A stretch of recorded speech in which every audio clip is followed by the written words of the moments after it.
Hello दोस्तों।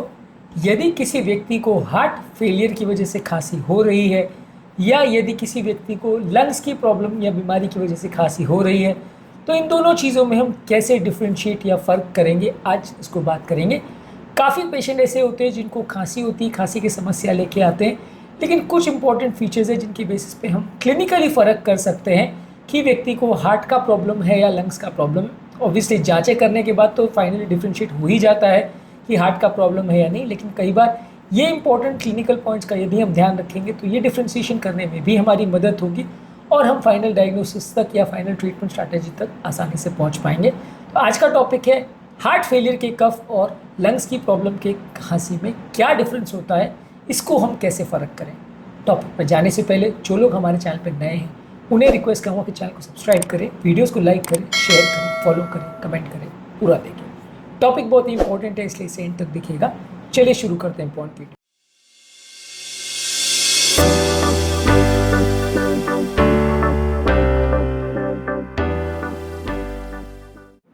सबसे पहला, अगर किसी व्यक्ति को हार्ट फेलियर है तो खांसी क्यों होती है।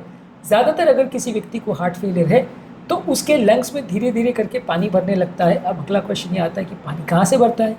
यूजली जब हार्ट व्यक्ति का फेल हो जाता है तो ब्लड आगे पुश नहीं कर पाता है, आगे धक्का नहीं दे पाता है। हार्ट बेसिकली एक पंप है जिसका काम है ब्लड को आगे धक्का देना, यानी पूरे शरीर में पुश करना। यदि हार्ट वीक हो जाता है तो वो आगे ब्लड को धक्का नहीं दे पाता है, ब्लड वहीं पे जाम हो जाता है, जिसकी वजह से स्टैग्नेट होने लगता है ब्लड और एक बैक प्रेशर क्रिएट होता है। मान लीजिए किसी नदी में आपने एक डैम बना दिया और पानी आगे नहीं जा पा रहा है तो पानी पीछे इकट्ठा होना चालू हो जाएगा और जितना ज़्यादा प्रेशर होगा उतना पीछे इकट्ठा होना चालू हो जाएगा। जितना बड़ा डैम है उतना ज़्यादा पानी इकट्ठा होना चालू हो जाएगा। टेक्निकली इसको हम इसी तरह से समझ सकते हैं कि जैसे मान लीजिए हार्ट का पंपिंग अगर बुरा है, जितना ज़्यादा बुरा है उतना ज़्यादा ब्लड इकट्ठा होना चालू हो जाएगा और जैसे जैसे ब्लड इकट्ठा होगा ये ब्लड लंग्स में भरना चालू हो जाएगा, क्योंकि लेफ्ट साइड के हार्ट में जो ब्लड आता है वो लंग्स से आता है। अब अगर लेफ्ट साइड का हार्ट वीक हो गया और वो ब्लड सक नहीं कर पा रहा है, आगे नहीं भी ठेल पा रहा, हार्ट में ऑलरेडी ब्लड भरा हुआ है, तो बैक प्रेशर की वजह से लेफ्ट एट्रियम में ब्लड भरे, उसके बाद बैक प्रेशर से पल्मोनरी वेन में और उसके बाद लंग्स में ब्लड भर जाएगा। जब ये लंग्स में ब्लड भर जाएगा तो धीरे धीरे करके ये ब्लड में से जो फ्लूइड पोर्शन है वो धीरे धीरे करके बाहर निकल के पूरी कोशिकाओं में भरना चालू हो जाएगा, जिसकी वजह से जो लंग्स की कोशिकाएं जहाँ पे हवा का एक्सचेंज होना चाहिए, यानी कार्बन डाइऑक्साइड का एक्सचेंज होना चाहिए, शुद्ध और अशुद्ध हवा का एक्सचेंज होना चाहिए, वहाँ पे भी ये पानी भरना चालू हो जाता है।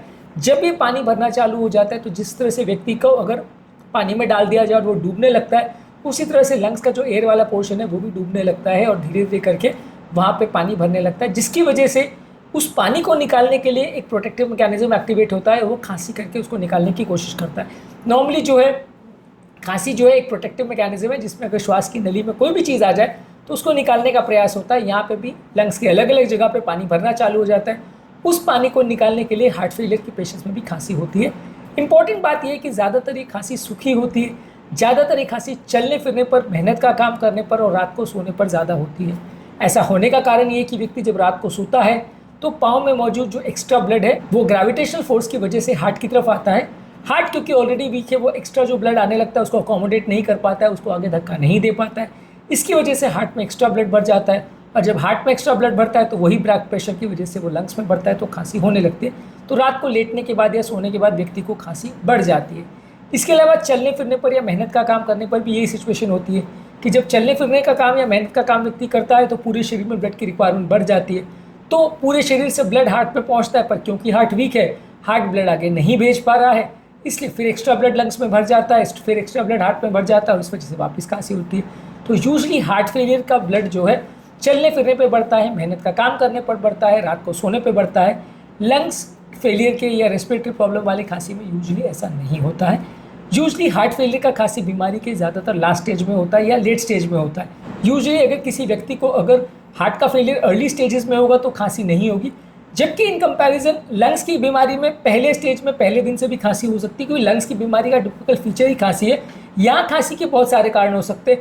कोई भी कारण से आपकी श्वास की नली में इरिटेशन या इन्फ्लेमेशन हो रहा है तो खांसी होती है, क्योंकि वहाँ पे म्यूकस बनने लगता है और ये एक्स्ट्रा म्यूकस को निकालने के लिए या एक्स्ट्रा कफ या बलगम को निकालने के लिए ये खांसी होती है। तो ये बीमारी के एडवांस स्टेज में हो ऐसा कोई ज़रूरी नहीं है, अर्ली स्टेज में भी खांसी हो सकती है, पहले दिन से भी खांसी हो सकती है। और ज़्यादातर यहाँ पे खांसी का पर्पज़ जो है वो म्यूकस को निकालना है, वो फॉरेन बॉडी या पार्टिकल जो लंग्स या श्वास की नली को इरिटेट कर रहे हैं उनको निकालना है। यहाँ पे पानी नहीं भरा हुआ है या म्यूकस भरा हुआ है। तो बेसिकली दोनों का मैकेनिज्म अलग है। यहाँ पे जो खांसी होती है लंग्स के पेशेंट में वो चलने फिरने पे बढ़ती नहीं है, रात को सोने में बढ़ती नहीं है। हालांकि अस्थमा वाले पेशेंट में फिर भी रात को खांसी ज़्यादा हो सकती है, लेकिन अस्थमा वाले पेशेंट में ज़्यादातर सुबह उठने के बाद खांसी ज़्यादा होती है।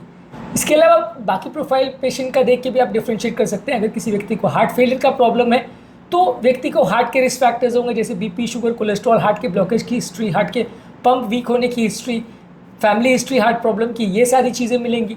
जबकि अगर किसी को लंग्स के प्रॉब्लम की वजह से खांसी हो रही है तो वैसे व्यक्ति को पुराने अस्थमा की हिस्ट्री, ब्रोंकाइटिस की हिस्ट्री, लंग्स की प्रॉब्लम की हिस्ट्री, लंबे समय से खांसी की हिस्ट्री, इस तरह की चीज़ें ज़्यादा देखने को मिलेंगी। वहाँ हार्ट फेलियर के रिस्क फैक्टर्स जैसे कि बीपी, शुगर, कोलेस्ट्रॉल, ये सारी चीज़ें देखने को नहीं मिलती। इसके अलावा यदि किसी व्यक्ति को अगर लंग्स का प्रॉब्लम है तो वैसे व्यक्ति को खांसी में बलगम आने का चांस ज़्यादा है। यूजली हार्ट फेलियर के पेशेंट में खांसी ज़्यादातर सूखी होगी। और हमने ऑलरेडी डिस्कस किया कि हार्ट फेलियर के पेशेंट में पोजिशनल वेरिएशन होता है, यानी रात को सोने के बाद खांसी ज़्यादा होगी, सुबह उठने के बाद या उठ के बैठने के बाद खांसी कंपैरेटिवली कम होगी। लंग्स की बीमारी में यूजली इतना पोजिशनल वेरिएशन नहीं होता, सोने से या उठ के बैठने से खांसी में इतना ज़्यादा वेरिएशन नहीं होता। हालांकि कुछ पेशेंट में उसमें भी सोने पर खांसी हो सकती है या सुबह उठने पर खांसी हो सकती है, लेकिन ज़्यादातर वैसा पोजिशनल वेरिएशन लंग्स की खांसी में यूजली देखने को नहीं मिलता है। फाइनल डायग्नोसिस तो देखिए इन्वेस्टिगेशन के बेसिस पे हो सकता है। यदि किसी व्यक्ति को कोई प्रॉब्लम है तो उसका क्लिनिकल प्रोफाइल के बाद आप उसका एक्सरे करते हैं। लंग्स की बीमारी है तो लंग्स में कुछ वाइट अपीयरेंस या कुछ निमोनिया इस तरह का पैच देखने को मिलेगा। हार्ट की बीमारी है तो हार्ट डायलेटेड मिलेगा, ब्रोंकोवैस्कुलर मार्किंग्स एक्सरे में ज़्यादा देखने को मिलेंगी। Echocardiography single most important test है जिसमें आपको हार्ट फेलियर के बारे में पता चल जाएगा, हार्ट फेलियर है या नहीं, वैल का प्रॉब्लम है या नहीं, कितना ज़्यादा फेलियर है, आगे क्या करना है, दवा से रिस्पॉन्स हो रहा है कि नहीं, ये सारी चीज़ें इकोकार्डियोग्राफी जो कि हार्ट का अल्ट्रासाउंड है इसके बेसिस पे पता चल जाता है। यदि किसी व्यक्ति को खांसी अगर हार्ट का प्रॉब्लम में आ रही है और हार्ट वीक है तो आप इजीली कह सकते हो कि खांसी हार्ट फेलियर की वजह से है। और यदि किसी व्यक्ति को अगर इको नॉर्मल है और वैसे व्यक्ति को खांसी आ रही है तो आप कह सकते हो कि लंग्स का प्रॉब्लम है। तो basically echo single most important tool है जिसके बेस पे आप जज कर सकते हो कि खांसी के कारण हार्ट है या लंग्स का प्रॉब्लम है। इसके अलावा एक टेस्ट आता है NT-proBNP करके। NT-proBNP बेसिकली एक ब्लड टेस्ट है जो हार्ट फेलियर में बढ़ता है, हार्ट के डायलेशन की वजह से बढ़ता है। जब NT-proBNP ज़्यादा है तो हार्ट फेलियर की तरफ पॉइंट करेगा, NT-proBNP कम है तो लंग्स फेलियर की तरफ पॉइंट करेगा। अगर व्यक्ति को खांसी है और NT-proBNP ज़्यादा है तो हार्ट की वजह से खांसी है होने का चांस ज़्यादा है। यदि व्यक्ति को खांसी है और NT-proBNP कम है तो लंग्स की प्रॉब्लम होने का चांस ज़्यादा है। इसी तरह से ट्रोपोनिन जो है वो कार्डियक एंजाइम है जो कि हार्ट अटैक के बाद डेवलप होता है। यदि व्यक्ति को खांसी हो रही है और ट्रोपोनिन पॉजिटिव है तो हार्ट की बीमारी की तरफ पॉइंट करेगा। यदि किसी व्यक्ति को खांसी हो रही है और डी डाइमर पॉजिटिव है जो कि पल्मोनरी एम्बोलिज्म यानी हार्ट से लंग्स में जो नली जाती है उसमें क्लॉट जम जाता है, लंग्स की नली क्लॉट हो जाती है, उसमें बढ़ता है ज़्यादातर केस में। तो अगर किसी व्यक्ति को खांसी हो रही है और डी डाइमर पॉजिटिव है तो लंग्स की बीमारी की तरफ पॉइंट करेगा। इसी तरह से हम पल्मोनरी फंक्शन टेस्ट कर सकते हैं जो कि हमें बता सकता है कि व्यक्ति को लंग्स की कौन सी बीमारी है, कितनी सीवियर बीमारी है और लंग्स की बीमारियों में भी क्या क्या इंपॉर्टेंट टेक्निकल इश्यूज़ है पल्मोनरी फंक्शन टेस्ट में पता चल सकता है। पल्मोनरी फंक्शन टेस्ट क्या होते हैं ये हमने एक सेपरेट वीडियो में डिस्कस किया है। बेसिकली इसमें एक मशीन में आपको ज़ोर से फूंकने को बोला जाता है और जिस पैटर्न से आप सांस ले रहे हो छोड़ रहे हो उसको एनालाइज करके बताया जाता है कि व्यक्ति को हार्ट का प्रॉब्लम है या लंग्स का। इसके अलावा व्यक्ति का आप CT स्कैन कर सकते हैं जो कि एक्सरे का एक एडवांस वर्जन है।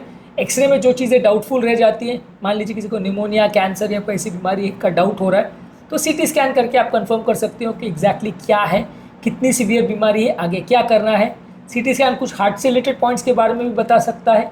और एक CT एंजियोग्राफी है जिसमें आप हार्ट से जो लंग्स में नली जाती है उसमें कोई क्लॉट या खून का थक्का तो नहीं जम गया है, ये भी आप एनालाइज करते हो। और CT पल्मोनरी एंजियो के माध्यम से पल्मोनरी एम्बोलिज्म जो कि एक बीमारी है लंग्स की जिसमें खांसी होती है, इसके बारे में भी आप असेस कर सकते हो। पल्मोनरी एम्बोलिज्म क्या है और CT एंजियो का उसमें क्या रोल है ये ऑलरेडी हमने काफ़ी वीडियोज़ में डिस्कस किया है। इसके अलावा लास्ट इंपॉर्टेंट तरीका ये डिफ्रेंशिएट करने का है कि रिस्पॉन्स टू थेरेपी क्या है। कई बार क्या होता है सब करने के बावजूद भी आपको क्लियर कट पता नहीं चल पाता है कि खांसी क्या कारण से हो रही है, क्योंकि कई बार व्यक्ति को दोनों रिस्क फैक्टर्स होते हैं और दोनों बीमारियां होने की वजह से व्यक्ति को दोनों कारण से खांसी हो सकती है। तो वैसे में आप रिस्पॉन्स टू थेरेपी देखते हैं। अगर किसी व्यक्ति को आपने पेशाब बनाने वाली दवा दी और तुरंत रिस्पॉन्स आ गया और खांसी कम हो गई, इसका मतलब हार्ट फेलियर का खांसी था, क्योंकि हार्ट फेलियर की खांसी पानी भरने की वजह से हुआ था। पेशाब बढ़ने की दवा आपने दी, पानी निकल गया तो खांसी कम हो गई। वहीं अगर लंग्स की बीमारी की खांसी है तो वहाँ कफ एक्सपेक्टोरेंट देने से या एंटीबायोटिक देने से, कीटाणुनाशक दवाई देने से, ये सारी चीज़ों से खांसी में फ़ायदा मिलेगा। पेशाब बढ़ाने वाली दवा देने से लंग्स की खांसी में कोई फ़ायदा नहीं मिलेगा, हार्ट की खांसी में फ़ायदा मिलेगा। इनफैक्ट कफ एक्सपेक्टोरेंट और एंटीबायोटिक से हार्ट फेलियर की खांसी में फ़ायदा नहीं मिलेगा, वहाँ लंग्स की खांसी में फ़ायदा मिलेगा। तो कौन सी थेरेपी से पेशेंट रिस्पॉन्ड कर रहा है और कितना जल्दी रिस्पॉन्ड कर रहा है, ये भी एक इंपॉर्टेंट फैक्टर है जिसके बेसिस पे आप जज कर सकते हैं कि व्यक्ति को जो खांसी है वो कौन से कारण की वजह से हो रही है और उसका ओवरऑल बीमारी का पैटर्न कैसा है। तो आज के टॉपिक में हमने बात करी कि यदि किसी व्यक्ति को खांसी हो रही है तो आप कैसे पता करोगे कि वो व्यक्ति हार्ट की वजह से उसको खांसी हो रही है या लंग्स की बीमारी की वजह से हो रही है। उम्मीद करूँगा कि आज के टॉपिक में कुछ नया जानने को मिला होगा। खांसी की बीमारी संबंधित ऑलरेडी हमने काफ़ी सारे वीडियोस किए जो कि आप हमारे चैनल पर देख सकते हैं।